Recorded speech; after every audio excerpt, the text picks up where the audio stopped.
The Audi A7 is the German automaker's full-size four-door four-seater supercoupe that takes on the likes of the BMW 6 Series Grand Coupe and the Mercedes CLS. Launched originally in 2010 with the facelift in 2014, the first-gen A7 had lived out its life cycle quite well with iterations of the crazy twin-turbo V8-powered RS7. And now Audi has unveiled the second-gen Audi A7 with sharper and more muscular styling that falls in line with the design direction that the likes of the new A8 and Q8 have taken. The new Audi A7, apart from packing in new infotainment, design and engine options, will also be equipped with the hardware that will support Audi's upcoming AI package that is due to be launched in 2018.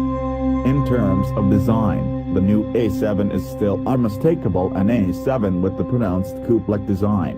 The roofline slopes and rather stylishly straight into the tip of the boot lid, where Audi have kept the electronic rear spoiler.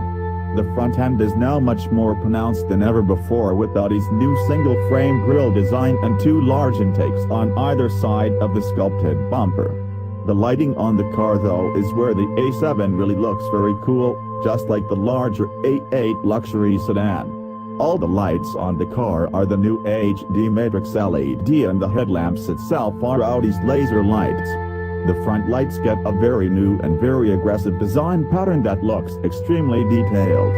A light bar connects the tail lamps to each other, and the whole unit showcases a really cool graphic lighting design when the car is locked or unlocked.